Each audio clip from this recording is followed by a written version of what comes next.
If you think power belongs to the loudest voice in the room, you have never lived inside a palace. In the great Joseon court of Hanseong, women did not scream to win. They smiled, they bowed, they poisoned slowly. And when I entered those gates, I decided I would never compete. My name is Seo Hae-in, daughter of a minor scholar no one important remembered. The day my name was chosen for the royal selection, my mother wept, not from joy, from fear. The harem was not a home. It was a battlefield disguised in silk. Before I crossed the palace threshold, I visited a geomancer near Gwangwon. He studied my face and said quietly, "You have the fate of water. You will not crash like a wave. You will seep into every crack." I understood immediately. Water does not fight stone. It shapes it. So when I entered the palace of King Lee Junseok, I made my first decision. I would be forgettable. While the other women memorized poetry and practiced seductive glances in bronze mirrors, I perfected hesitation. I answered slowly. I lowered my gaze just enough. I let others speak first. I laughed at the right jokes. I never volunteered an opinion. Within a week, I learned who hated whom. Within 2 weeks, I knew which maids carried messages between courtyards. Within a month, I understood that the Queen Dowager controlled the inner court, while the chief consort Han Soo-yeon controlled the king's bed. And both believed they controlled the future. I let them. The first time I moved a piece, no one noticed. A minor concubine named Lady I.M. accused Lady Park of stealing silk from the royal textile stores. Voices rose. Servants trembled. I leaned toward Lady I.M. and whispered softly, "If you pursue this loudly, the Ministry of Finance will investigate all textile allocations." Her family managed provincial warehouses. She went pale. The accusation dissolved by sunset. Lady Park thanked me privately. I shrugged and said I disliked noise. From that day on, Lady Park's maid began bringing me gossip without realizing she was doing it. Information is currency. The more harmless you look, the cheaper people sell it to you. Chief Consort Han Soo-yeon was clever. She sensed currents shifting before others did. She invited me for tea one afternoon and studied my face. "You observe too much," she said lightly. I smiled and spilled tea deliberately on my sleeve. "I am clumsy," she relaxed. "A clumsy woman is not a threat." Months passed. The king barely noticed me. That suited me perfectly. Then a rumor surfaced. The Queen Dowager intended to position her nephew as Minister of Defense, bypassing established generals. The court was already tense. Northern borders were unstable. If her nephew took command and failed, chaos would follow. If he succeeded, her family would dominate military power. I did not confront her. I approached Consort Han. Softly, I asked, "If the Queen Dowager's nephew rises too quickly, will the senior generals feel secure?" Han frowned. I added nothing more. I didn't need to. By nightfall, Han had begun privately reassuring the generals that she supported experienced leadership. By the end of the week, resistance within the council stalled the appointment. The Dowager blamed Han. Han blamed court politics. No one blamed me. That is how you move armies, without touching a sword. The king began noticing patterns. Conflicts that once erupted now dissolved. Accusations unraveled before reaching him. The palace grew quieter around me. One evening, he summoned me unexpectedly. "You speak little," he said. "I listen more than I speak," I replied. "Do you dislike conflict?" "I dislike inefficiency." His eyes sharpened. From that day, he tested me. A shipment of tribute rice went missing. Ministers accused one another. I requested a copy of the transport route and quietly pointed out a revised stamp mark inconsistent with official ink. The culprit was a clerk attempting to frame a rival. He was exposed within hours. The king asked how I saw it. "I notice small things," I answered. What I did not say was this: people who crave power overreach. They add one extra detail, one extra flourish, one extra lie. I simply wait for the extra. Chief Consort Han began watching me carefully. She invited me to a poetry gathering where alliances were negotiated through verse. Instead of dazzling the room, I misquoted a line intentionally. Laughter erupted. They dismissed me as charming but shallow. That night, 2 consorts argued violently over a jade hairpin. I sent each a private message suggesting the other had already apologized. Pride prevented either from confessing anger publicly. The fight vanished before sunrise. Gradually, both factions sought my counsel.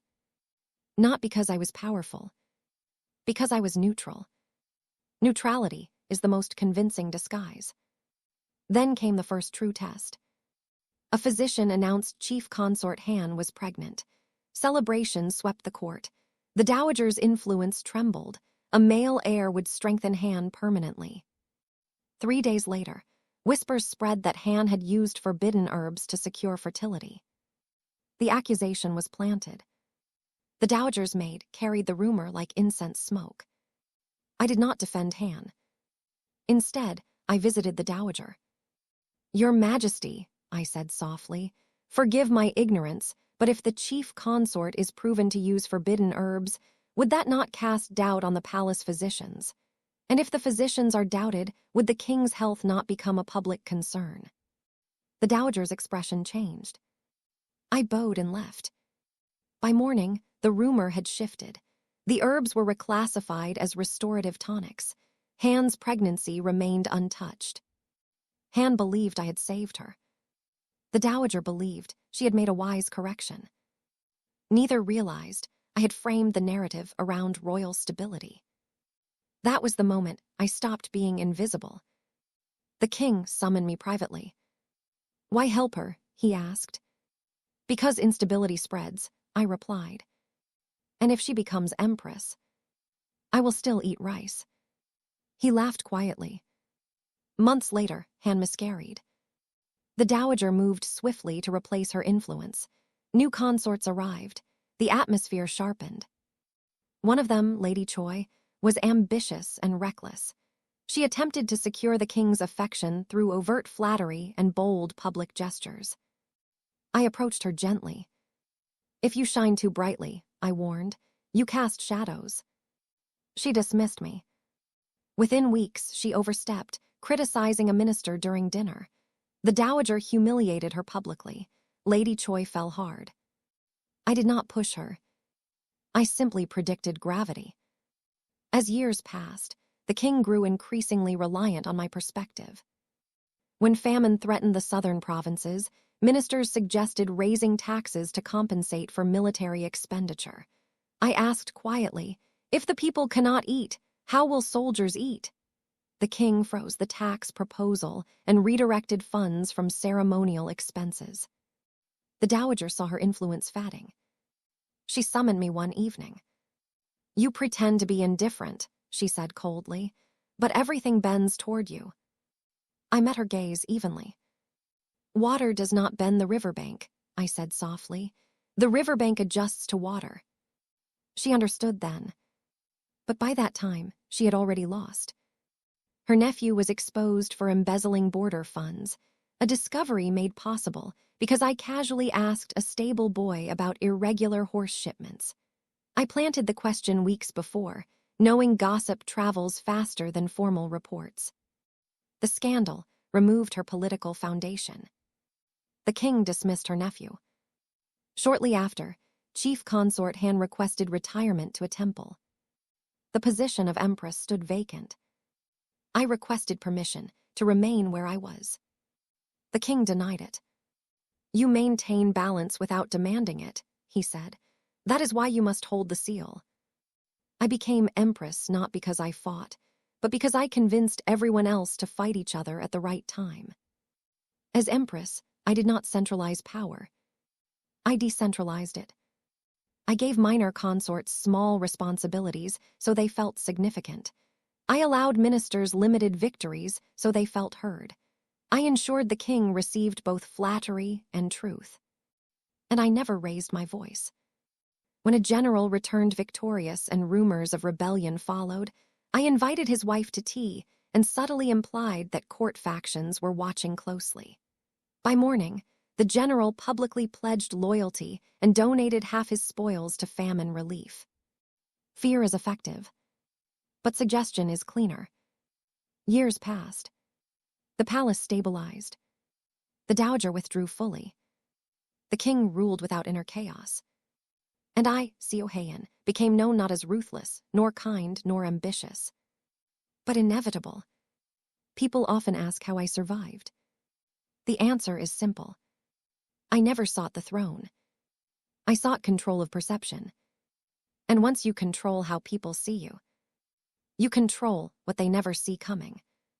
Chapter 1, the first morning. I had imagined, in whatever quiet corners of my mind I allowed imagination to roam, that becoming Empress would feel like something. That there would be a transformation, a before and after as clear as a gate swinging shut behind you. That the weight of the jade seal pressed into my hands would register in my chest as significance, as arrival, as the culmination of every careful step I had taken across polished floors for the better part of a decade. Instead, on the morning after the ceremony, I woke before dawn as I always had, lay still in the darkness listening to the palace breathe, and felt exactly the same. The room was different. That much was undeniable. The Empress's chambers occupied the northeast corner of the inner court, a position chosen centuries ago by a geomancer who had determined that this particular convergence of wind and water would strengthen the spiritual authority of whoever occupied it. The ceilings were higher. The silks on the walls were embroidered with phoenixes rather than the simpler crane patterns I had grown accustomed to.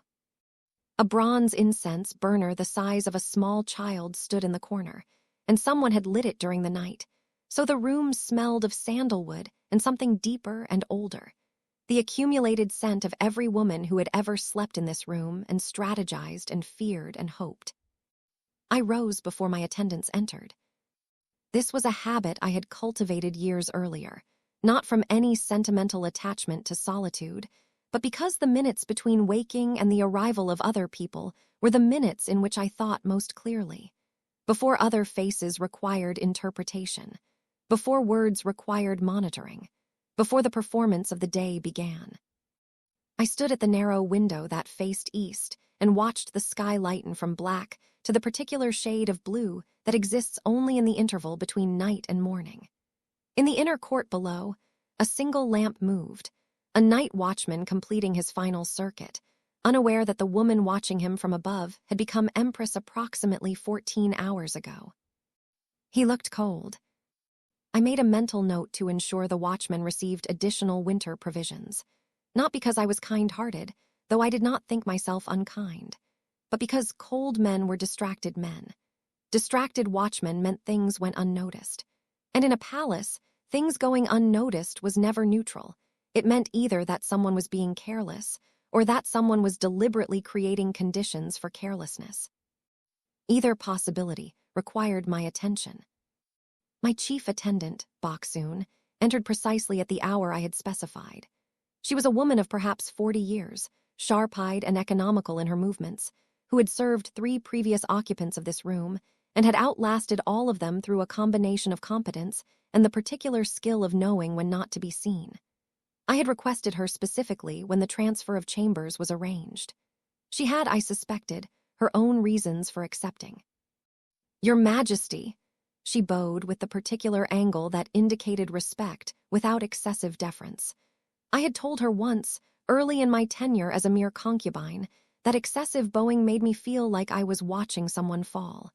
She had adjusted precisely and never repeated the error. "Has the Ministry of Rights confirmed the schedule for the public acknowledgement ceremony?" "They have. The 15th of next month, weather permitting. Minister Yoon has requested an audience to discuss the order of procession. Schedule him for the 3rd day of next week, after the morning court session, not before." I turned from the window. "If he objects to the timing, note his objection and keep the timing." Boksoon's expression did not change, but I caught the fractional shift near her eyes that I had learned to read as approval. "And the Queen Dowager's household?" Here was the question that mattered most this morning. The Queen Dowager, she who had once looked at me across a lacquered table and told me I observed too much, had sent no message the previous night. Not a word of congratulation, not a formal acknowledgement of the new arrangement. In the complex grammar of palace communication, silence from a powerful woman was never absence. It was a statement. I considered this for exactly as long as I needed to. Have flowers sent to the Queen Dowager's residence. Plum blossoms, if any remain from the garden's late blooming. If not, white chrysanthemums. A congratulatory message. No message, just the flowers. Boksoon paused a fraction of a second, the amount of time it took a skilled person to register something unexpected and decide not to comment. As you wish, Your Majesty. When she left to make the arrangements, I completed my morning routine in the methodical silence I preferred. The flowers would reach the Dowager before mid-morning. She would look at them, white chrysanthemums, the flower associated with morning and autumn, the flower placed at graves, and she would understand that I was not congratulating myself. I was acknowledging that something had ended. I was telling her, in the only language the palace truly spoke fluently, that I recognized her loss without gloating over it. Whether she chose to receive this, as courtesy or threat would tell me what I needed to know about the next phase. I expected she would choose threat. I was not wrong. Chapter 2, The Architecture of Silence. The position of Empress, I discovered within the first 3 weeks of occupying it, was both more powerful and more constrained than the positions I had navigated before it. More powerful, because information now came to me directly rather than through the lateral channels and careful cultivations I had spent years building. Servants who had previously weighed every word now spoke freely, understanding that I held the authority to affect their lives in concrete ways. Ministers who had treated me as a decorative element in the court's ecosystem now sought my ear before approaching the king, having rapidly adjusted their understanding of whose counsel shaped policy. More constrained, because I was now visible in a way I had never been. The Empress of Joseon could not move through the inner court with a minor concubine's useful anonymity. Every gesture was recorded, interpreted, discussed, every absence noted, every presence analyzed. The elaborate architecture of invisibility I had constructed over years, the deliberate hesitations, the strategic clumsiness, the carefully calibrated disinterest, all of it had to be systematically dismantled and replaced with something that would function in the open. This was, I had always known, the most dangerous moment. Not the achieving of the position itself. On the 4th day of my tenure, I received the first test. It came in the form of Senior Court Lady Shin, a woman who had managed the inner court's administrative apparatus under the previous Empress, and who had, I knew, expected to retire to comfortable irrelevance when the position fell vacant.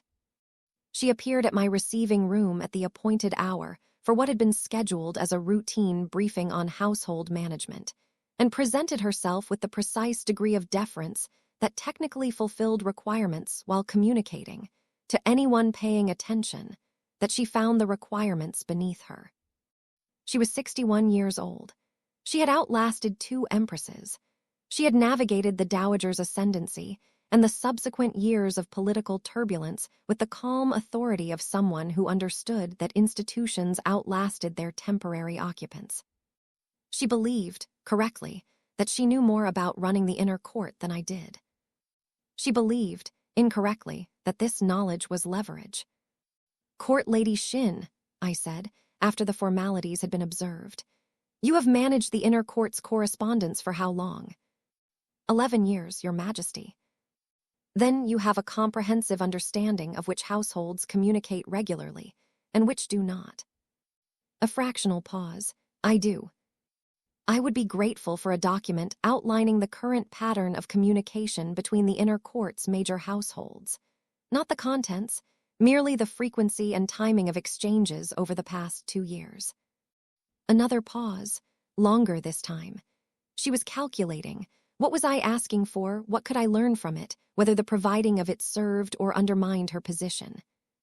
Such a document has not previously been prepared. Then I look forward to receiving the first one, shall we say the beginning of next week. What I was asking for was, on its face, an administrative document, a chart of who sent notes to whom and how often, innocuous. The kind of record-keeping a new administrator might reasonably request, when familiarizing herself with an organization. What it would actually tell me was which relationships in the inner court were active, which were cooling, and which had begun or intensified in the weeks preceding and following my appointment, the period during which people were most likely to have behaved revealingly, making alliances or shifting loyalties under the pressure of changed circumstances. Court Lady Shin knew exactly what I was really asking for. She also understood that refusing was not possible without openly stating her objection. And openly stating her objection would require her to explain what she believed I would do with the information, which would require her to articulate her own suspicions about my intentions, which would place her in the position of an accuser without evidence. "I will have it prepared," she said. "Thank you," I said warmly. "Your experience is invaluable to me. I hope you will consider yourself not merely a department head but an advisor." She bowed and left. I gave her 3 days to consider how to respond to this, whether to provide the document honestly, to provide a version with strategic omissions, or to find a way to make the request disappear. How she handled it would tell me whether she was potentially useful or merely a structural obstacle. She provided the document on the 5th day. Comprehensive, meticulously organized, and as far as I could determine, honest. I promoted her to the newly created position of senior household counselor, which carried no additional power but a great deal of additional dignity, the right to wear an additional jade ornament in her hair, and the implicit understanding that her institutional knowledge was valued. She became, within the month, one of my most reliable sources. People do not require payment to be loyal. They require recognition. The mistake most powerful figures make is confusing the two. Chapter 3, Water and Stone Revisited. The Queen Dowager's response to my flowers arrived 6 days later. Not a message, a visit. She appeared at my receiving chambers in the mid-afternoon, unannounced in the technical sense, meaning she had sent no formal notification, though of course her movements were tracked, and I received word of her approach with enough time to receive her standing rather than seated, which was both the correct protocol and the correct signal. She looked older than she had the last time we had been in the same room together, which had been the ceremony for the appointment of her nephew and the beginning of his subsequent humiliation. The defeat had written itself into the architecture of her face, not in dramatic lines of anguish, but in the specific set of a proud person who has swallowed something bitter and found a way to continue regardless. I respected this. I had no reason to enjoy her suffering. "Your Majesty honors me with a visit," I said, using the senior honorific that her former position still technically warranted in informal settings. "Let us dispense with formality," she said. Her voice was what it had always been, controlled and precise, each word placed like a stone. "We are both aware that formality in this room is theater." "All formality is theater," I replied. "The question is whether the theater serves a purpose." She studied me.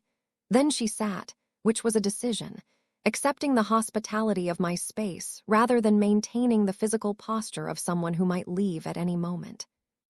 "You sent flowers," she said. "I did. White chrysanthemums." The late garden had nothing else available. A pause in which we both understood that this was not true. "You are telling me something," she said.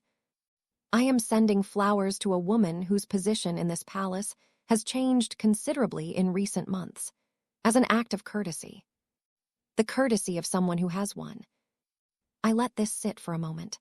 "The courtesy of someone who intends to continue living in the same space as you, Your Majesty, for a considerable time. Victory is a brief event. Coexistence is the permanent condition." She looked at me for a long time. There was something behind her eyes that I had not seen there before, not warmth, nothing as simple as that, but a kind of recalibration. The look of a chess player who has lost a game, but is studying the board with genuine interest in understanding why. "My nephew," she said finally, "is managing the trading accounts of a provincial merchant consortium," I said. "He was placed there by a letter of recommendation from 3 senior ministers, all of whom I spoke with regarding the importance of giving talented young men meaningful work, rather than allowing them to become embittered. He is reported to be doing well. The dowager was silent. The embezzlement charges were not pursued formally, I continued. The evidence was reviewed and found to be, upon further examination, ambiguous in several particulars. The Ministry of Justice agreed that the matter could be resolved administratively. You did this, she said. Ambassadors of the Ministry of Finance did this. At your direction. I said nothing, which was its own kind of answer. Why? She asked, and for the first time her voice contained something I had not heard in it before. Not quite vulnerability. She was not that kind of woman, but genuine puzzlement. The sound of someone whose model of the world has produced an unexpected result. I thought about how to answer this honestly. Because your nephew's suffering would not have made anything better, I said finally. Because a disgraced family creates festering resentment that poisons the atmosphere for decades. Because the king is more effective when the people around him are not consumed by old grievances. And because, I paused, choosing the last reason carefully, because demonstrating power through mercy is considerably more durable than demonstrating it through punishment. Another long silence. You are more dangerous than I understood, she said. And she said it not as an accusation, but as a statement of revised fact, the way you might say the weather has changed. I am the Empress, I replied simply.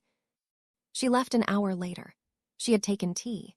She had not said anything that could be used against her, nor had I, but something had shifted between us, not into friendship, which neither of us was equipped for, and not into alliance, which would have been premature. Into something more sustainable, a mutual recognition. Two people who understood the game and had decided, without saying so directly, that the costs of continued warfare outweighed whatever remaining prizes could be won. She never sent flowers back. But 3 weeks later, she quietly withdrew her support from a minor faction that had been working to undermine the king's tax reform, a policy I had helped shape, and that she had previously opposed as a matter of tribal loyalty to the ministers who opposed it. We never discussed this. We never discussed much in the months that followed. But she was in her garden one afternoon when I passed on an inspection tour of the eastern residences, and she looked up and she nodded.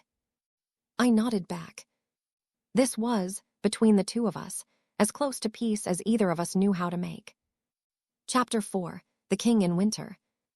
The king was ill for the first time in our acquaintance that winter. Not gravely, nothing that required the emergency consultation of senior physicians or the careful management of succession anxieties, but ill in the way that a man who has governed for 15 years becomes ill when the accumulated weight of responsibility has compressed itself into something his body expresses as persistent fever and exhaustion. He canceled morning court 3 times in a single month. He summoned fewer ministers. He spent long afternoons in the small garden behind the inner court library, looking at things without seeing them. I watched this with the particular attention I paid to the king, which was different from the attention I paid to everyone else. It contained, alongside the strategic assessment, something that I had long since stopped trying to name precisely. We had arrived at an understanding over the years that defied the categories available in a court where relationships were always either hierarchical or transactional. He trusted me. I was useful to him. These two facts coexisted with something quieter and less articulable, a recognition, perhaps, that we were in some essential way alike, people who had learned to move through the world through comprehension rather than force. I did not love him in the way the romances described love, full of storms and consumed by longing. I was not sure I was capable of that kind of love, and I was not sure I would have wanted to be. What I had instead was something I valued more: the sustained attention of someone I genuinely found interesting, and the rare experience of being genuinely seen. In the 3rd week of his illness, I visited him in the inner garden. He was sitting on the stone bench near the frozen, reflecting pool, wrapped in 3 layers of padded silk, looking at the bare branches of the plum trees with the expression of a man who has been required to make too many decisions and has temporarily lost the sense that decisions are possible. I sat beside him without speaking. This was deliberate. He was surrounded all day by people who needed things, answers, approvals, the performance of authority. I had learned, over years, that what he needed from me most reliably was the absence of need, the experience of sitting beside another person who required nothing. We sat in silence for a while. A magpie landed in one of the plum trees and regarded us with the bright, suspicious intelligence of its kind. The Ministry of Works has submitted 3 competing proposals for the new granary system, he said eventually. I know.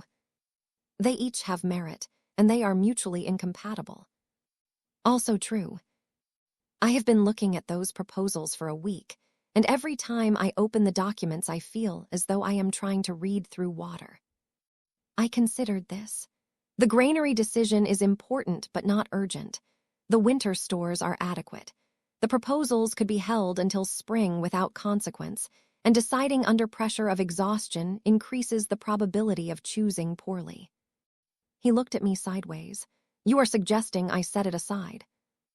I am suggesting that setting it aside for 6 weeks would cost nothing and might save considerable trouble later. The ministers will interpret delay as indecision. They will interpret delay as deliberateness if the delay is communicated as a deliberate review period rather than postponement. Have the Ministry of Works told that you are requesting a 4th proposal that synthesizes the strongest elements of the existing 3.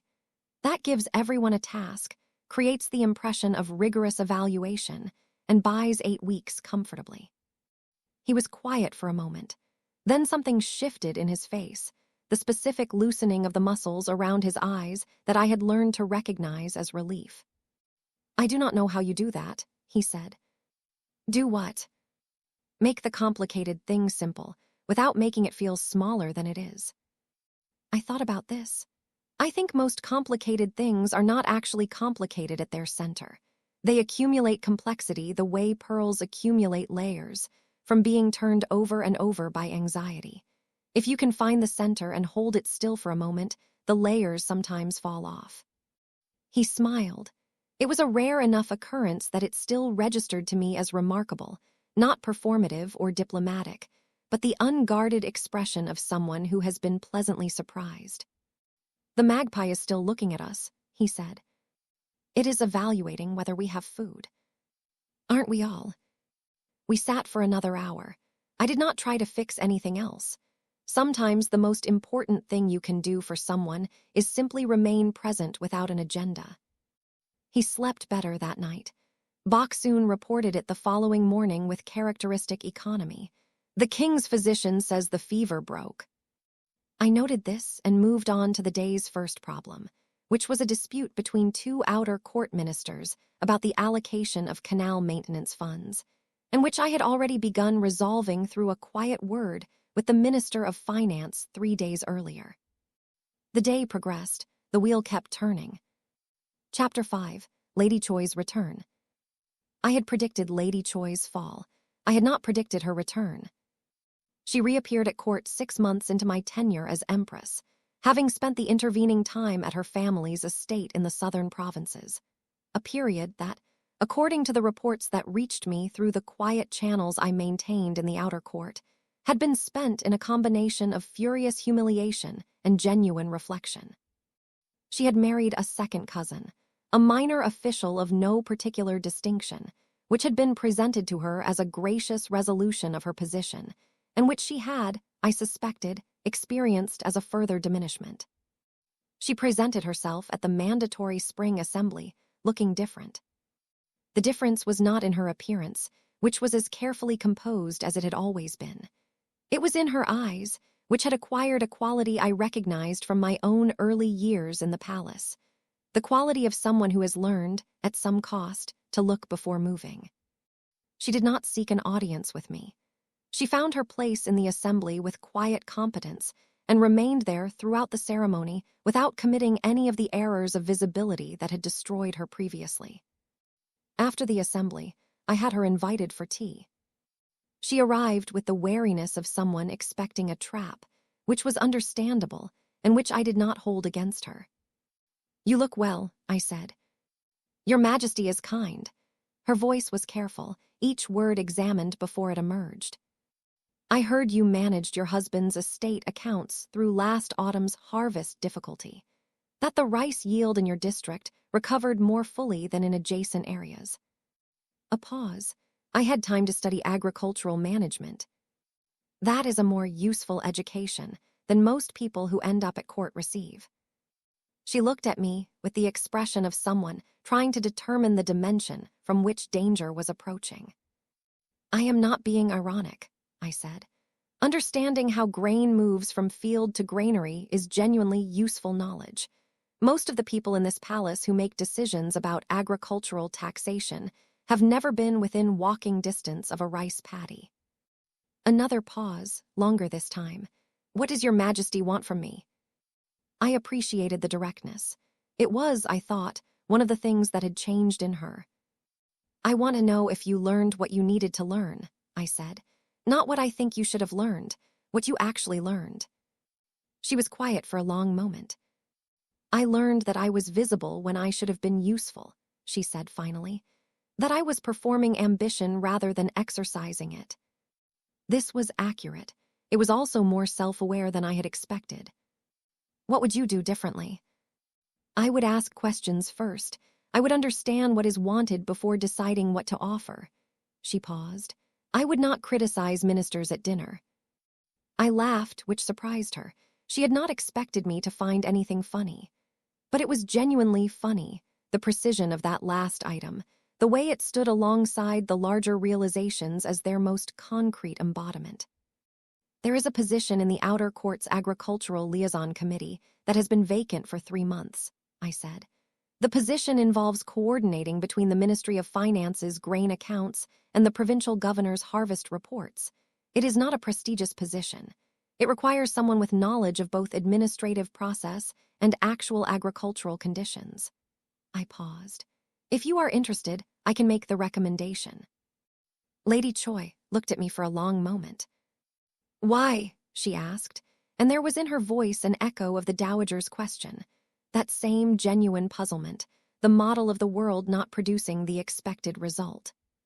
Because competent people in useful positions serve the court better than idle people developing grievances, I said. And because everyone benefits from second chances, including courts that waste their human resources. She accepted. She was, over the following years, a remarkably effective coordinator. She brought to the work the same energy she had previously directed towards social performance, and channeled through an appropriate structure, it accomplished things that actually mattered. 3 provincial governors were caught misreporting yields. A fraudulent grain shipment scheme was uncovered, and the Ministry of Finance's accounts of agricultural output became, for the first time in years, reliable enough to actually use for policy planning. She never became my confidant. We were never friends.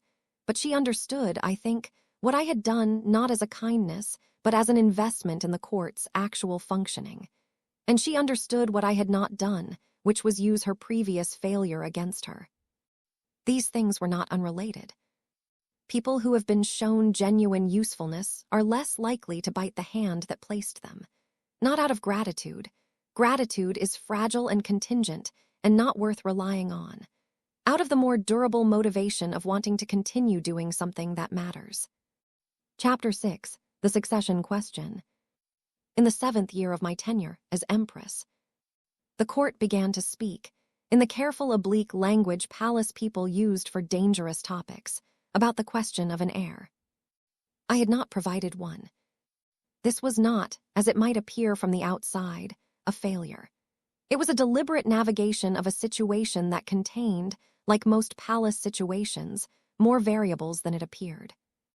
The king was not young.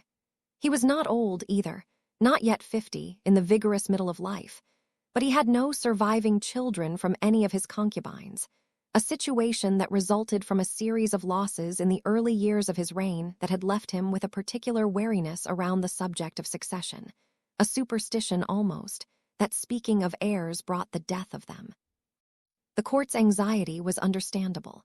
A dynasty without an heir is a stability problem waiting to happen. Factions that had been dormant would activate around the question of succession.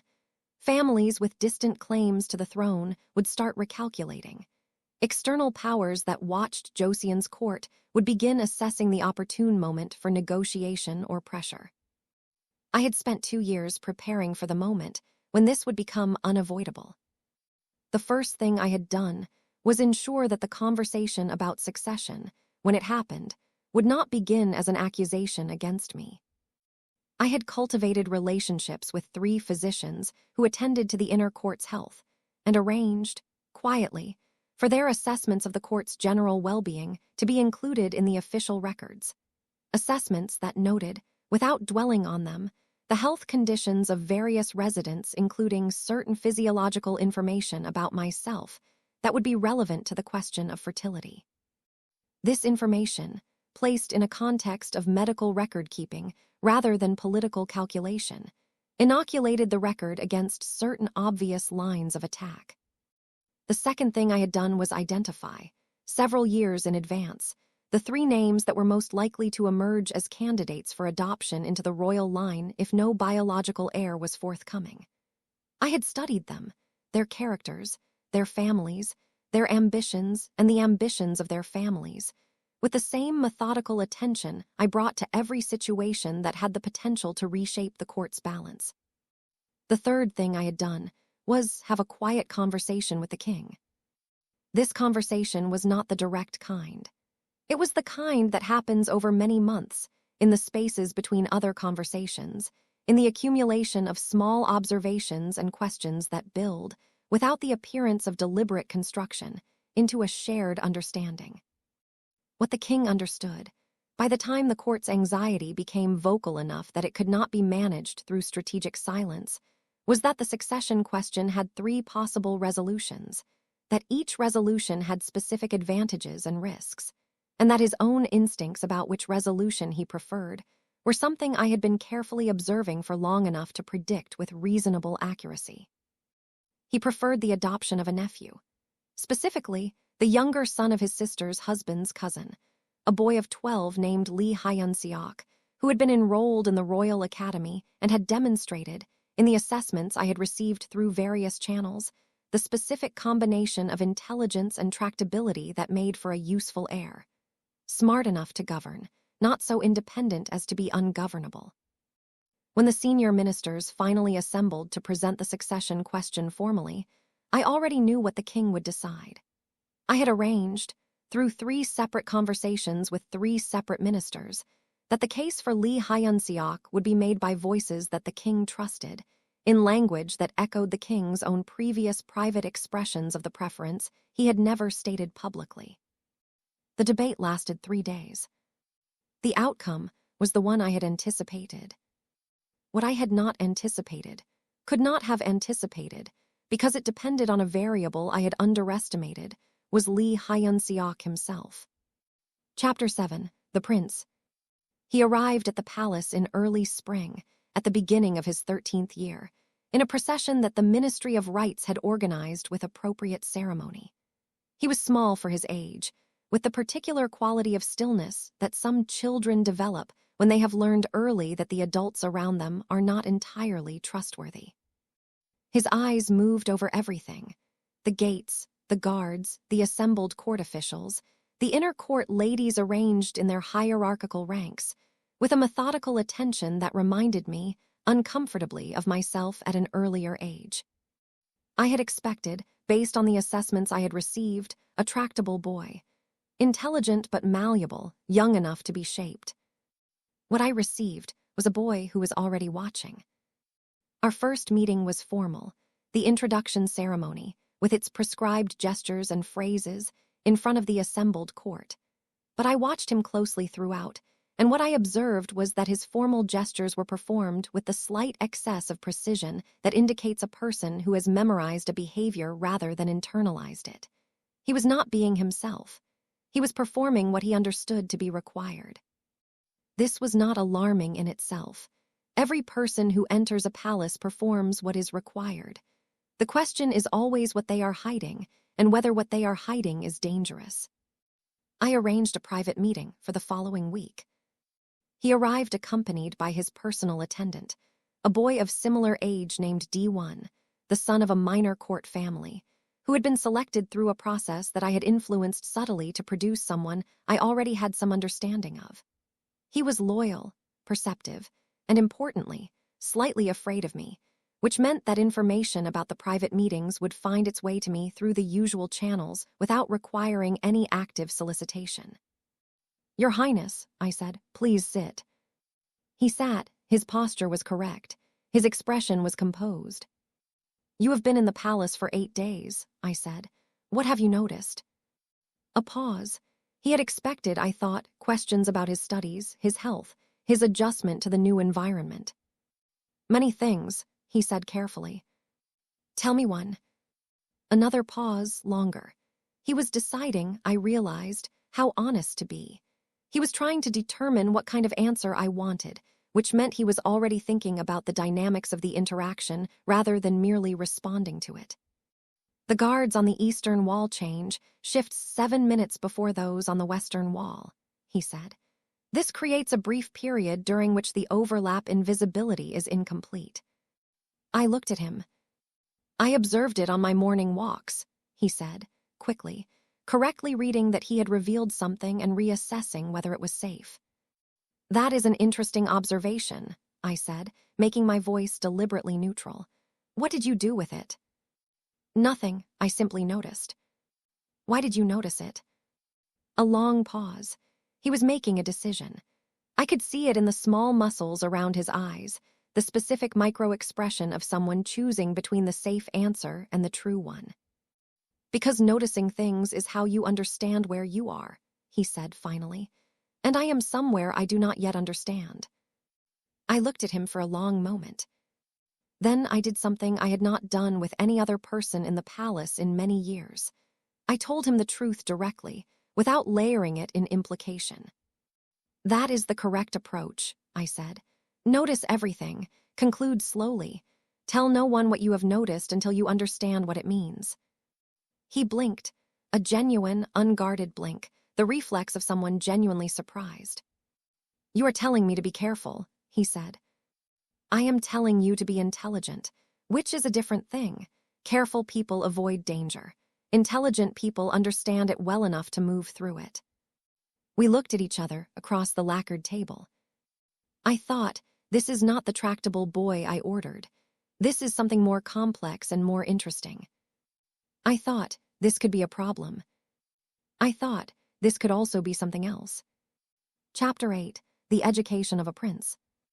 I had not intended to become involved in the Crown Prince's education. The Bureau of Royal Education existed for this purpose, staffed with scholars and tutors of appropriate seniority, organized around a curriculum that had shaped the minds of Joseon kings for generations. But I found myself, over the months following our first meeting, conducting a parallel education of a different kind. It began with books. I started leaving books in the library that adjoined the prince's study chambers, books that were not on the official curriculum, placed where a curious boy would find them. History of the Administrative Reforms of the 14th Century. A treatise on agricultural economics written by a provincial governor who had spent 30 years solving actual problems.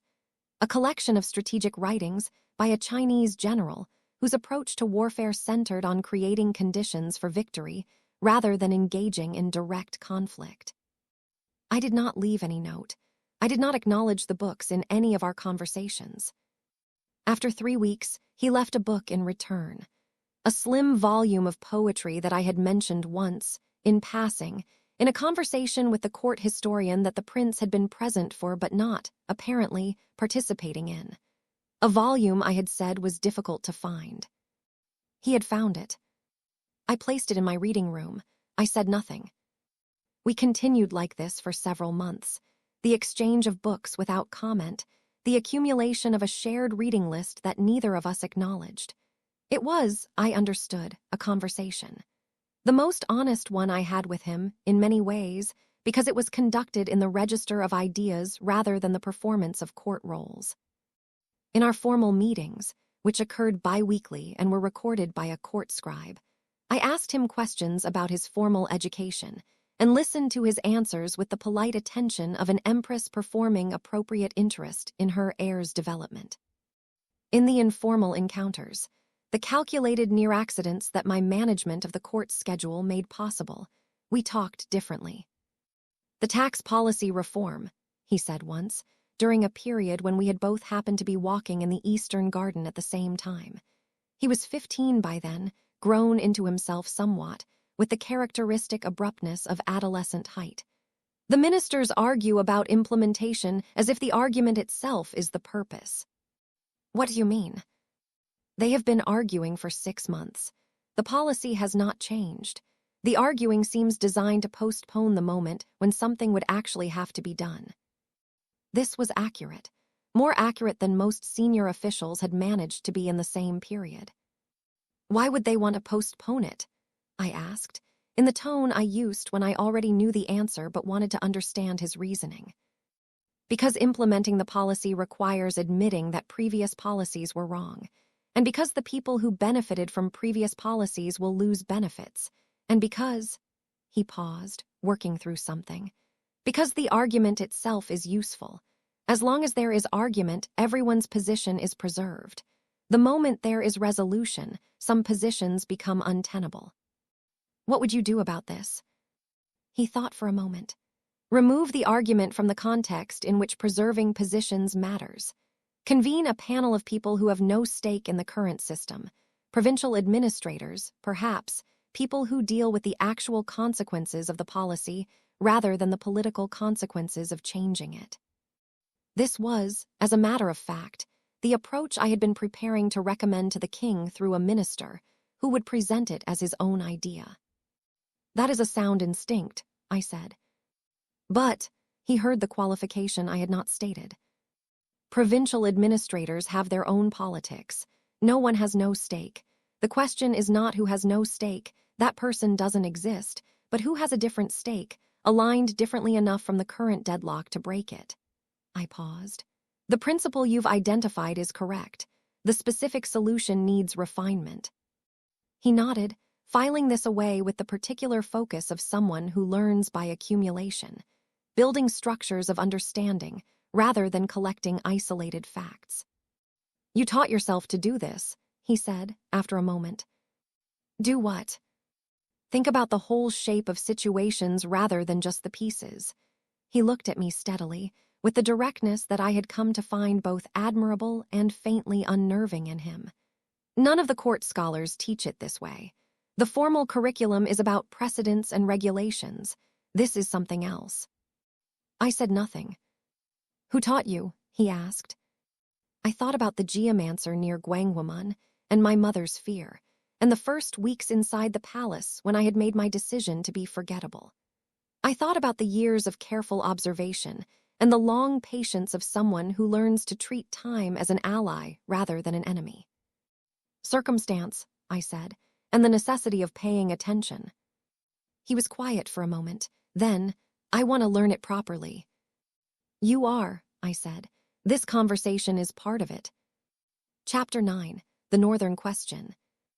In the 10th year of my tenure, the northern border became a problem that could not be managed through careful communication. The territory north of Joseon's administrative boundary had been restless for years, not with the organized restlessness of a foreign power preparing invasion, but with the disorganized restlessness of populations under pressure from shifting regional dynamics further north. Raids, displaced settlements, the gradual erosion of the informal arrangements that had kept the border functional if not peaceful. The court's response to this had been, for years, the response of a court to any complicated problem that does not demand immediate resolution. Committee. The Border Affairs Committee, composed of senior ministers with military advisory positions held by generals who had not experienced actual military conflict in a decade, met regularly and produced documents that were thorough, carefully composed, and functionally useless. I had watched this with the attention I gave to slow-moving, dangerous things.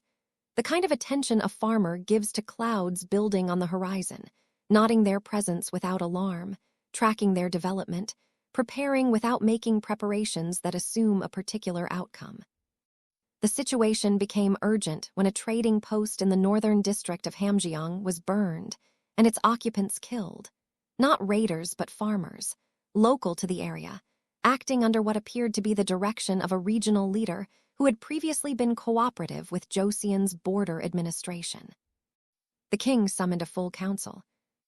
The generals proposed military response, deployment of a punitive force to demonstrate strength and re-establish deterrence. The cost, significant, particularly given the tax reform debate still unresolved. The risk, escalation, unforeseen complications, the possibility that a punitive force sent into a chaotic region would encounter situations its commanders were not equipped to handle. The senior civilian ministers proposed negotiation. Send a delegation, establish the conditions of grievance, offer concessions in exchange for order. The cost, appearing weak. The risk, creating precedents for extortion. I said nothing during the first day of the council. During the second day, I asked 3 questions.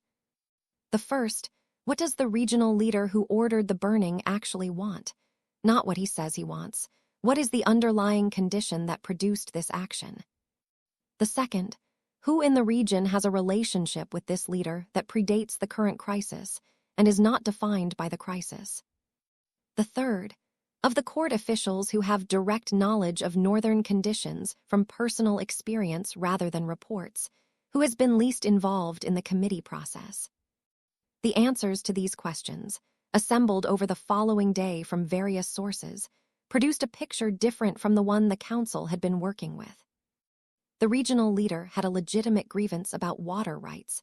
A dam construction project several years earlier had diverted water flow in ways that reduced agricultural productivity in the communities under his authority. This grievance had been submitted formally twice and had been lost both times in the administrative process. The burning was not unprovoked aggression. It was escalated communication from someone who had tried conventional channels and found them closed.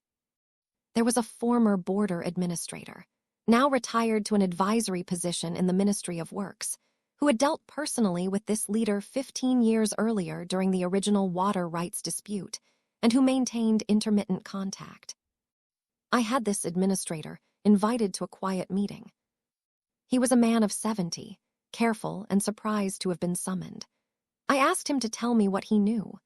He told me for 3 hours, covering the history of the region, the specific personalities involved, the administrative failures that had accumulated over years into the current crisis, with the fluency of someone who has carried important knowledge and rarely been asked for it. I presented a synthesis of this conversation to the king privately, before the council's 3rd day. The situation is not a military problem, I said. It is an administrative problem that has been allowed to become urgent. The water rights dispute is resolvable. It requires an actual engineering assessment and a modification of the dam's operation schedule. The cost is modest. The political cost is the admission that a previous decision was poorly executed, which can be managed as a routine administrative correction rather than a capitulation. I paused. The retired administrator is willing to serve as a personal envoy if the king were to ask him. His existing relationship with the regional leader makes this the fastest path to de-escalation. The king looked at me for a long moment. The council will argue that resolving grievances under threat sets dangerous precedent. The council will argue this, I agreed. They will be technically correct. The question is whether the principle of not rewarding aggressive behavior is worth more than the practical resolution of a solvable problem. In this case, I believe the resolution is more valuable, particularly if the envoy's mission is framed as completing an administrative review that was already overdue rather than as a response to the burning. The framing, he said. Always, I said. He sent the retired administrator north with a letter of introduction and modest authority to negotiate the water rights adjustment. The administrator returned 6 weeks later with a signed agreement, a letter of regret from the regional leader, and 4 casks of salted fish presented as a gesture of goodwill. The council never knew the role I had played.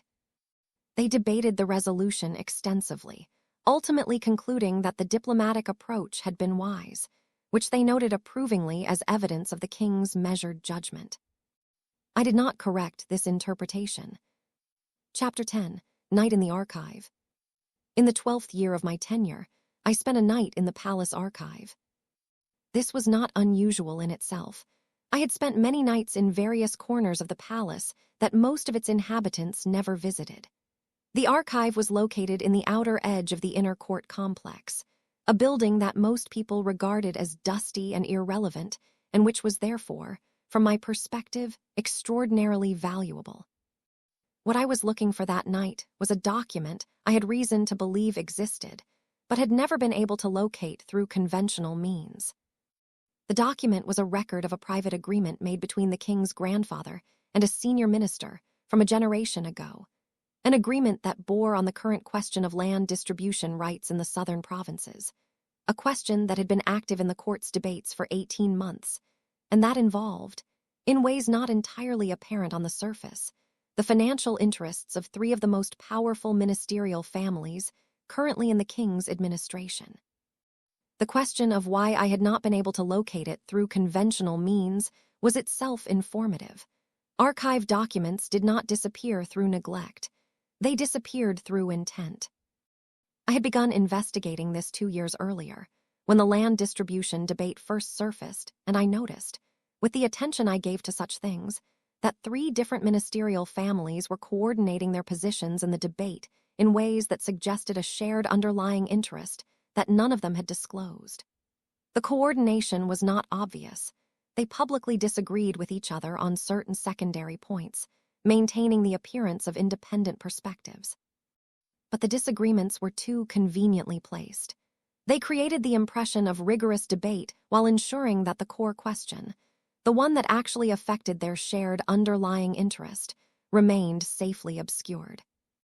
I had spent 18 months carefully not intervening in this, watching, mapping the network, identifying the specific mechanisms through which the coordination was maintained, which intermediaries carried which messages, which marriages and financial arrangements connected the families, which shared investments created the incentives that produced the coordinated behavior.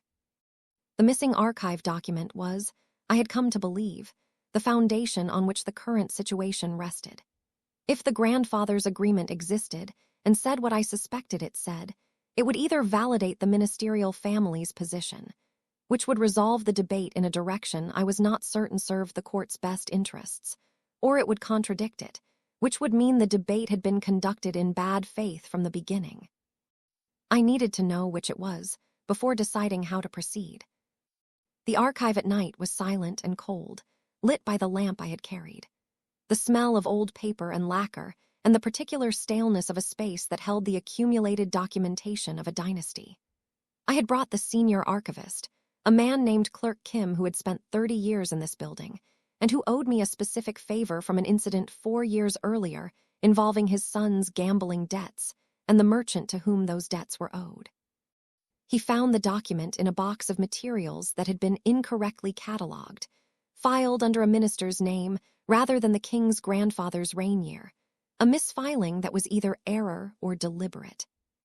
I read it by lamplight while Clerk Kim stood at a respectful distance and tried not to look like someone who knew he was witnessing something significant.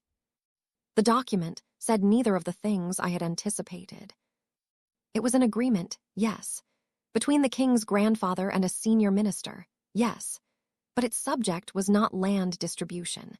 It was a private financial arrangement, a loan, essentially, from the ministerial family to the royal household during a period of fiscal difficulty, secured against future consideration regarding the family's provincial trading interests.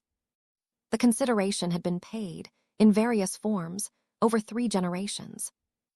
The current ministerial families were not simply coordinating around a shared interest in land policy.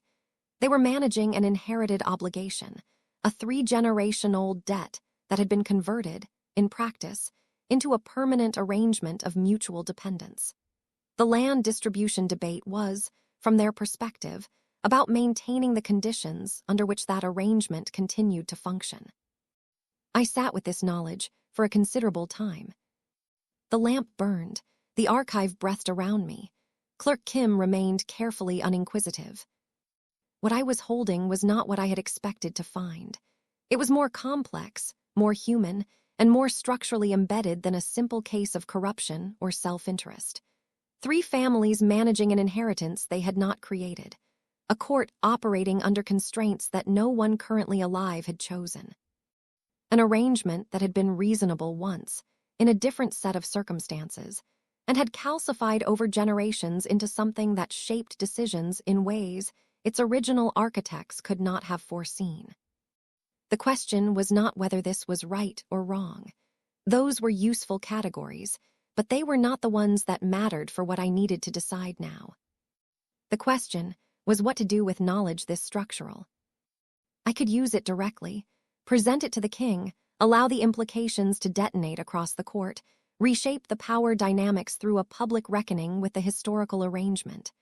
The result would be significant disruption. Some of it might be positive. Some of it would certainly damage the court's functioning during the period of transition, which was a cost with consequences that were difficult to predict. I could use it quietly, let the ministerial families know, through channels that maintained plausible deniability, that I understood the underlying structure. Use this understanding as leverage to modify their behavior without requiring a formal reckoning.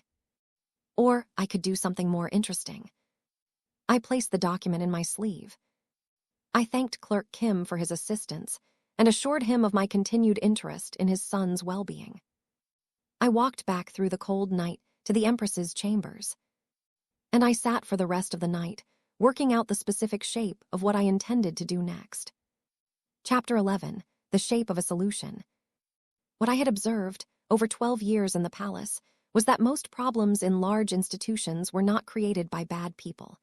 They were created by good people operating within structures that produced bad outcomes. The ministerial families managing the old debt were not villains. They were administrators navigating a situation they had inherited. The land distribution debate was not simply a cover for corruption. It was a genuine policy question that had become entangled with an older obligation in ways that made clean resolution impossible. The solution, therefore, could not be a punishment. It had to be a restructuring. I spent 3 days working this out. Not in writing, nothing that created a record of my thinking, but in the architecture of my mind, mapping the relationships and incentives and structural constraints until I could see the shape of an arrangement that would satisfy the underlying interests without preserving the mechanism that produced the problem. The debt, at its core, was about financial security. The ministerial families had provided support to the royal household at a moment of genuine need, and had been left with an informal claim that provided uncertain protection. The uncertainty was part of what made it problematic.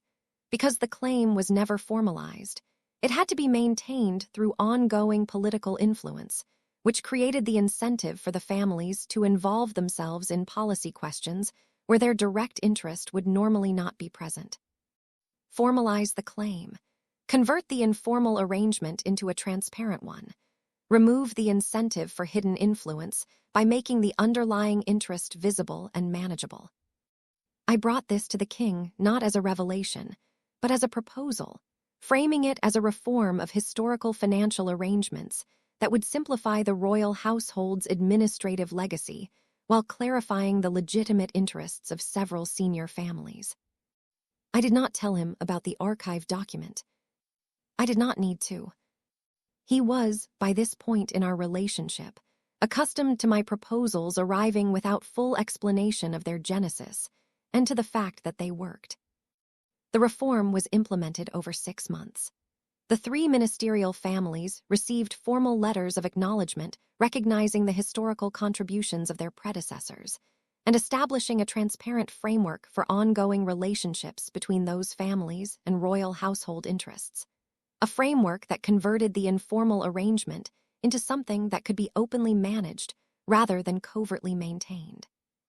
The land distribution debate, freed from its entanglement with the hidden debt, resolved within 4 months through a compromise that 2 of the 3 ministerial families publicly supported. No one knew what had happened. No one knew that the resolution of a policy debate they had been watching for 18 months had been engineered through a nighttime archive visit, and a 3-day reconstruction of 3 generations of institutional history. This was how I preferred it. Chapter 12, The Storm Before Stillness. In the 15th year of my tenure, the crisis I had spent 15 years preparing for arrived. It did not arrive as I had imagined it. I had imagined many possible crises: external military threat, internal succession struggle, a minister powerful enough to build a coalition against me, a natural disaster that exceeded the court's capacity to manage. I had prepared in various ways for all of them. What arrived was something smaller and more intimate, and in some ways more dangerous for being unexpected. The crown prince became ill. Lee Hyun-seok, who was now 20, a young man I had watched and taught and in some ways quietly shaped over 7 years, developed a fever in the late summer that the palace physicians treated with appropriate competence. The fever persisted. The physicians adjusted their treatment. The fever persisted. A consultant was brought from the capital's most respected medical school. The fever persisted. For 6 weeks, the palace existed in the particular suspended state of an institution waiting to learn whether something it has built is going to survive. I visited him every day. Not from sentiment, though the sentiment was present and genuine in a way I had long since stopped analyzing, but because he needed someone to talk to who would not perform anxiety at him, and because the things we talked about in those visits were, I suspected, part of what kept him fighting. He was too thin, propped on pillows, his usual precision of movement reduced to the careful management of limited energy.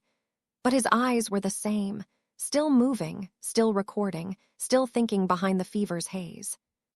"Tell me something political," he said one afternoon, "something real."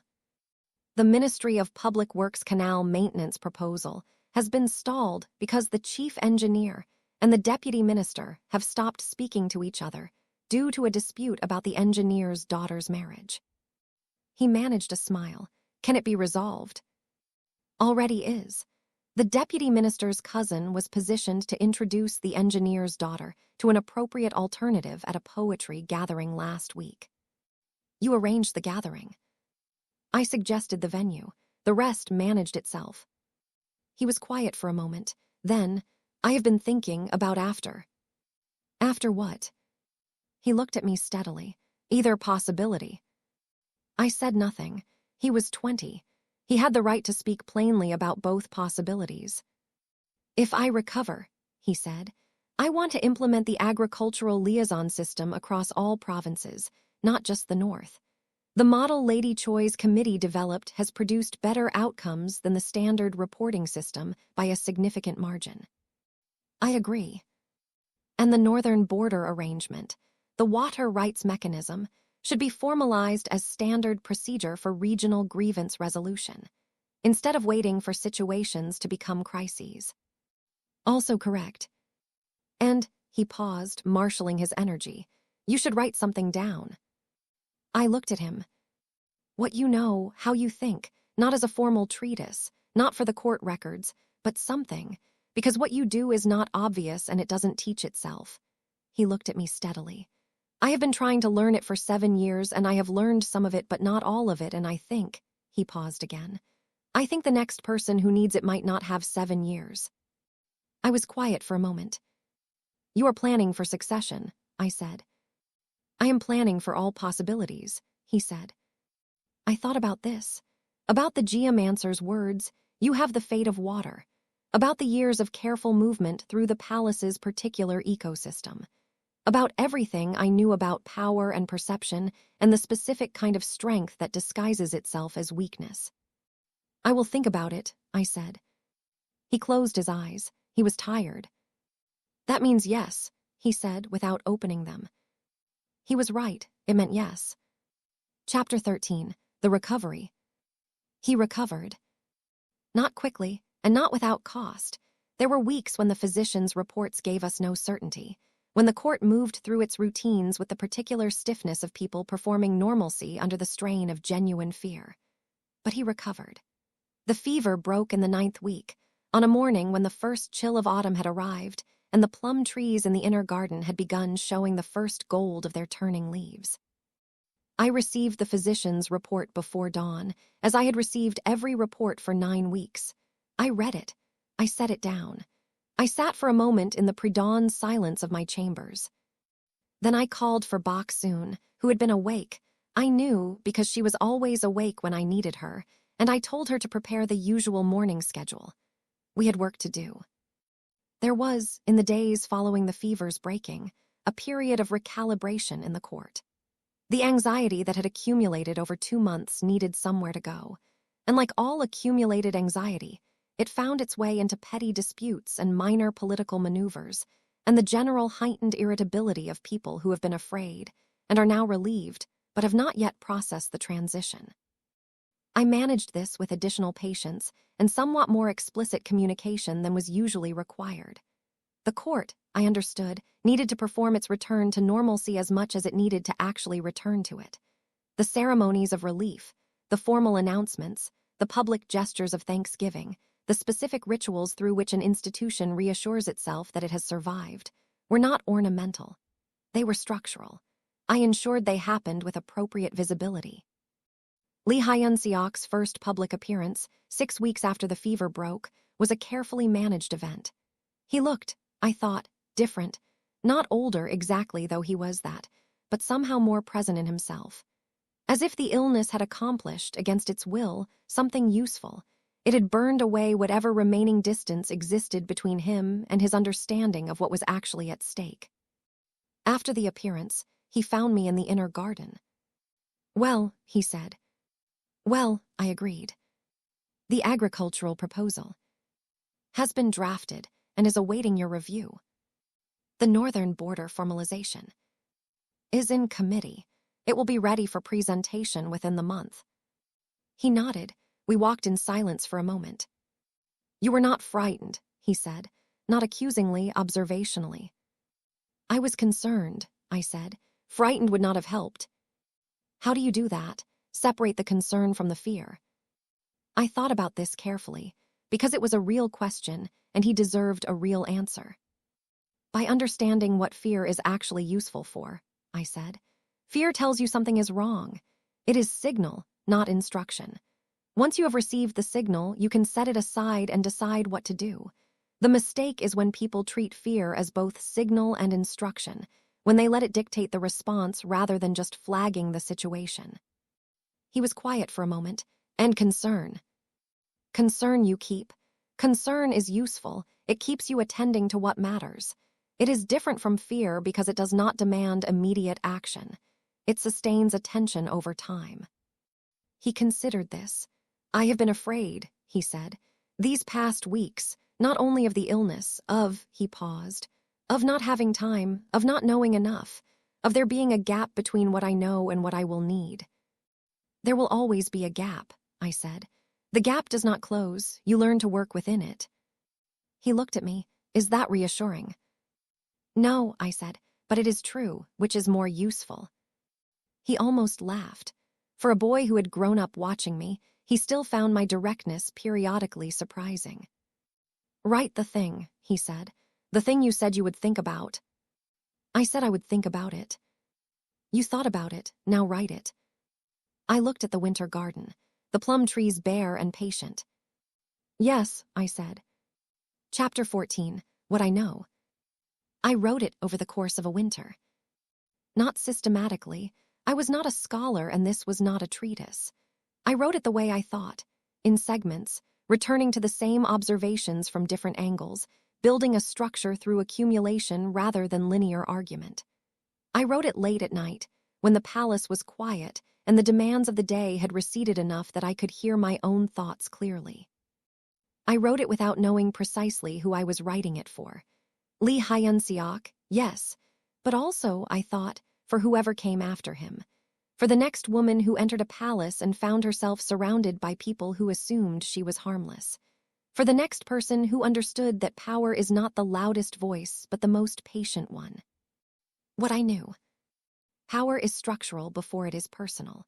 Most people experience it as personal, as something one individual has and another does not, because that is the most immediately visible form. But personal power is almost always borrowed from structural arrangements, from hierarchies, from from accumulated trust, from the management of information flows. The person who understands the structure underneath the person understands something more durable than any individual's authority. Perception precedes reality. Not always, and not permanently. Eventually, reality asserts itself against even the most carefully managed perception. But in the interval between perception and reality, significant things happen. The management of that interval is not manipulation, though it can become manipulation. At its best, it is the alignment of how things appear with how they should be, using the tools of perception to bring institutions and individuals into configurations that actually serve their stated purposes rather than their hidden ones. Patience is a form of intelligence. The urgent action is almost never the right action. Urgency is the experience of a person who has not been paying attention for long enough, who arrives at a crisis and finds it large because it was unattended while it was growing. The patient person has been watching the thing grow for months or years. By the time it is urgent to others, they have already resolved it or built the conditions in which it will resolve itself. Information is value, not power. This distinction matters. Information becomes power only when acted upon, and the action is the moment of risk. Pure information is simply clarity about what is actually happening. The mistake many intelligent people make is treating information as a stockpile to be deployed for maximum effect. Information's primary value is simpler. It allows you to see situations accurately. Accurate vision is the precondition for everything else. People want to matter. More than they want wealth, more than they want safety, more often than they want power.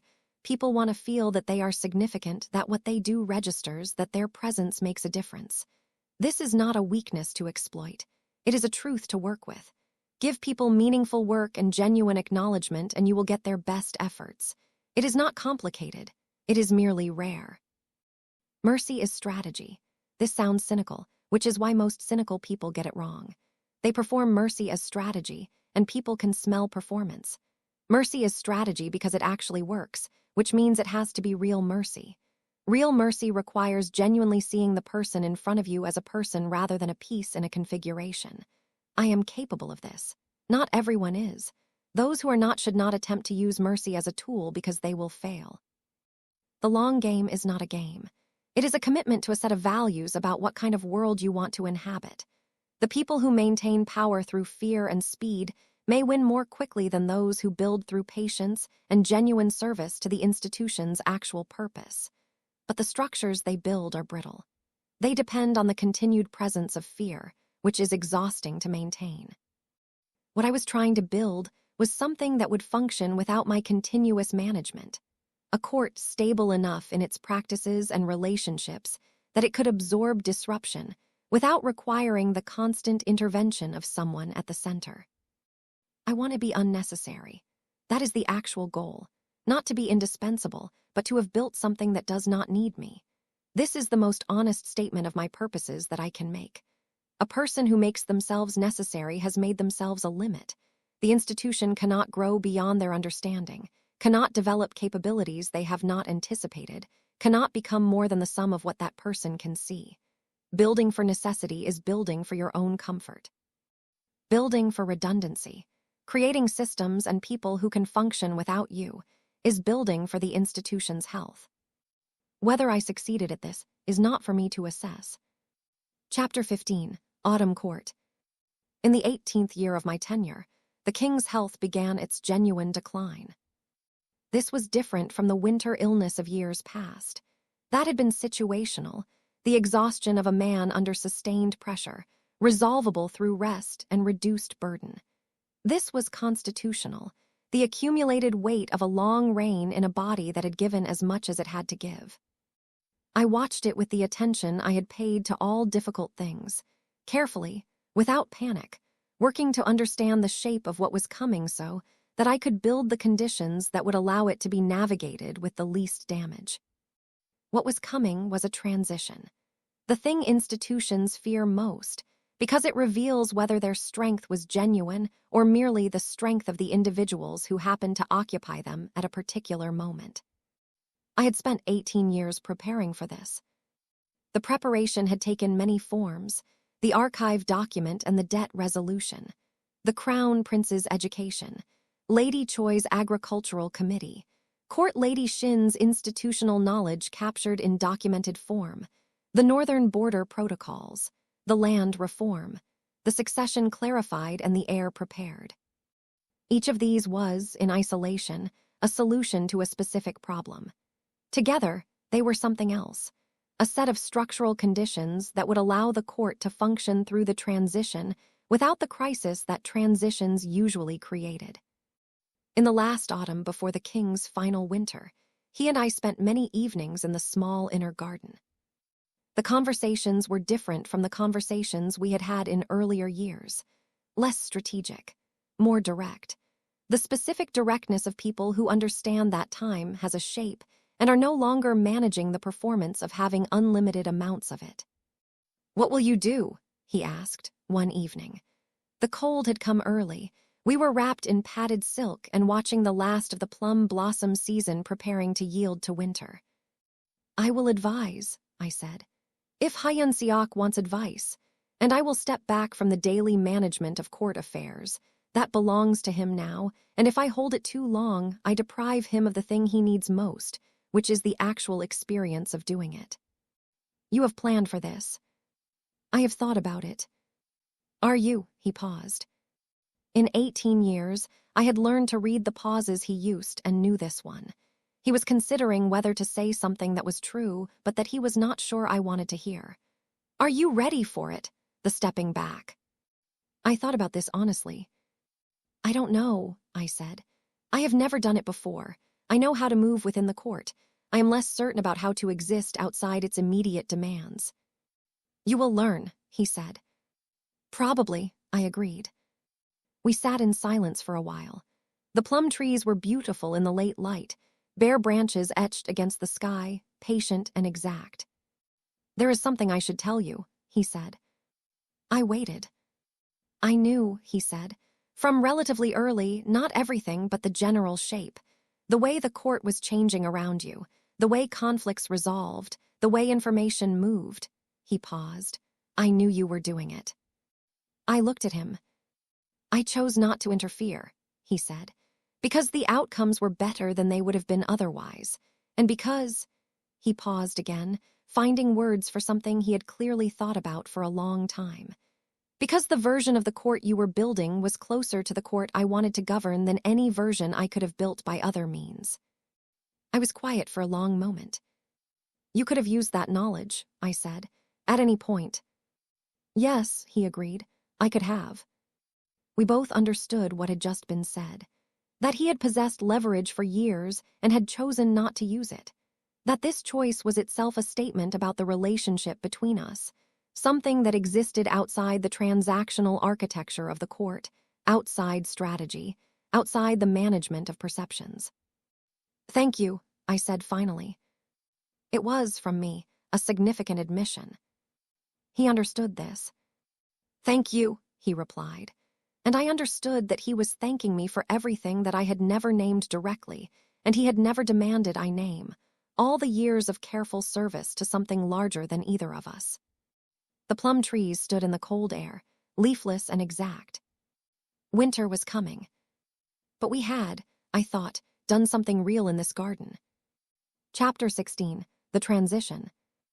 The king died in the 3rd month of the following year, in the room where he had always slept, with the people who had been closest to him arranged around him in the order that 18 years of proximity had established. His death was not unexpected. It was not, in the way I had feared it might be, a crisis. The preparations had worked. The succession was clear, the heir prepared, the court's key relationships stable enough to absorb the shock of transition without fracturing. Lee Hyun-seok became king on a clear morning in early spring. The ceremony was performed with appropriate gravity and an efficiency that I noted with something like professional satisfaction. The Ministry of Rites had executed it without the redundant delays that had characterized previous ceremonies of state. I was present at the ceremony. I was not at the center of it. This was correct. In the weeks that followed, I moved through the transition in the way I had planned, available when asked, present when needed, absent when my presence would have been an obstacle to the new king's establishment of his own authority. This last required more deliberate management than the others. There were moments when I could see, clearly, the more efficient resolution of a situation, and the restraint required to allow the less efficient resolution to proceed was genuinely difficult. But I had learned, over many years, that the person who always provides the most efficient solution creates a dependency that weakens the systems they are trying to strengthen. Lee Hyun-seok needed to make mistakes. He needed to navigate situations without someone at his shoulder who already knew the answer. He needed to develop his own judgment through the experience of using it, not through the repeated demonstration that someone else's judgment was better. I watched him from a measured distance. He was, I thought, going to be good. Not in the way a person trained to simulate goodness is good, not the performance of the virtues, the careful arrangement of approved behaviors. He was good in the way someone is who has thought carefully about what actually matters and has built their approach to the world around those conclusions. He made mistakes. He would make more. But his mistakes were honest. The errors of someone trying to do the right thing and misjudging the best route to it, not the errors of someone whose fundamental orientation was wrong.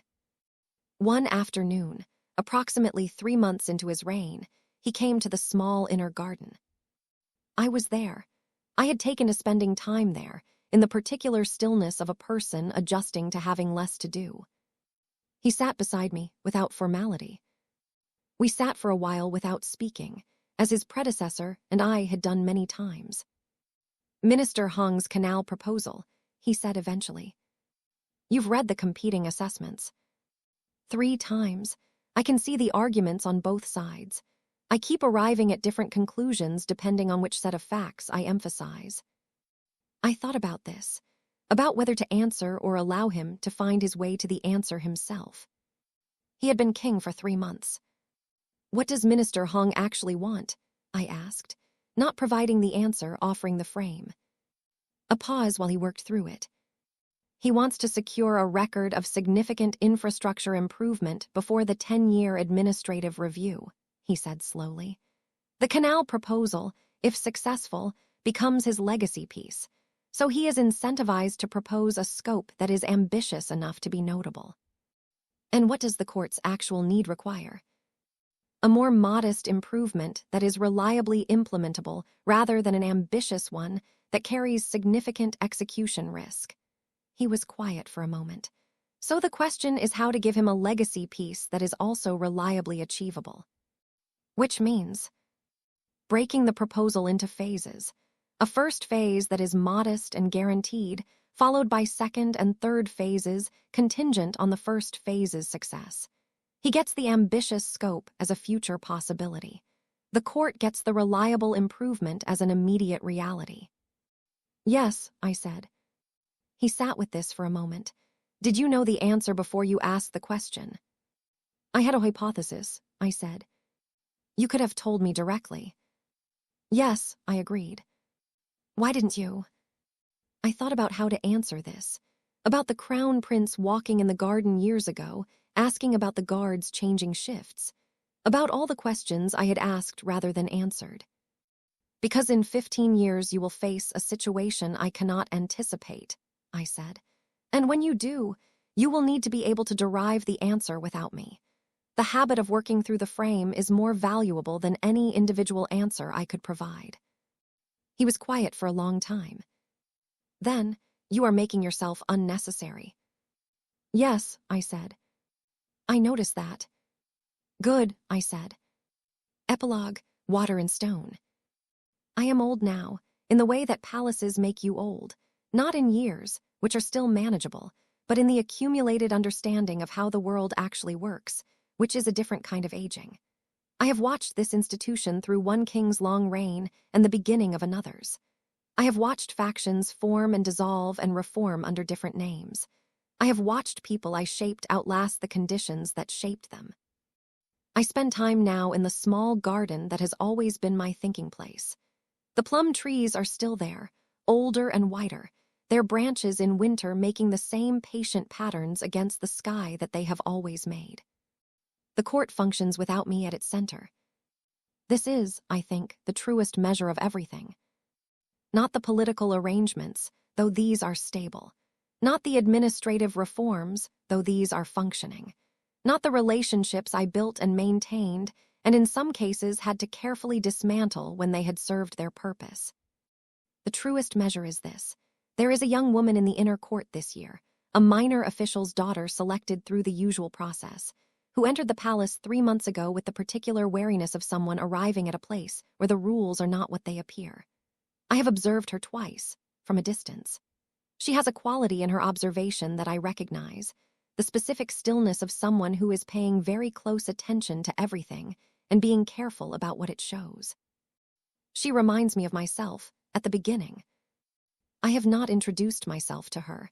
I have not sent word through any channel. I have allowed her to begin finding her own way through the palace's particular geography.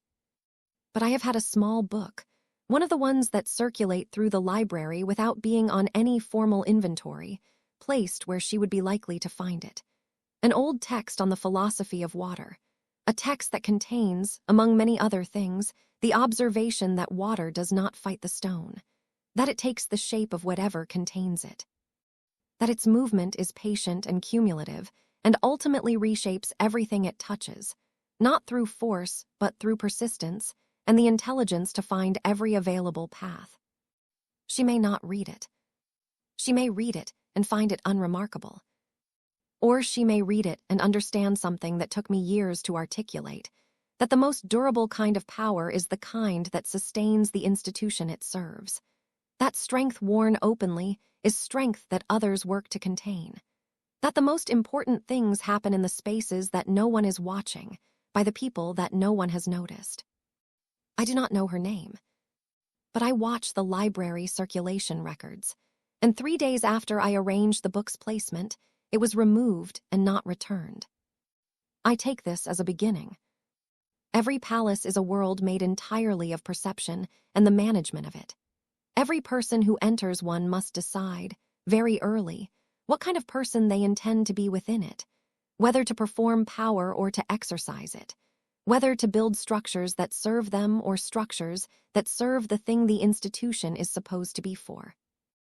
I made my decision at a gate 30 years ago, on a morning when my mother wept from fear, and a geomancer told me I had the fate of water. I tried to be water. Whether I succeeded is not mine to judge. But the river is still running, and the stone is a different shape. And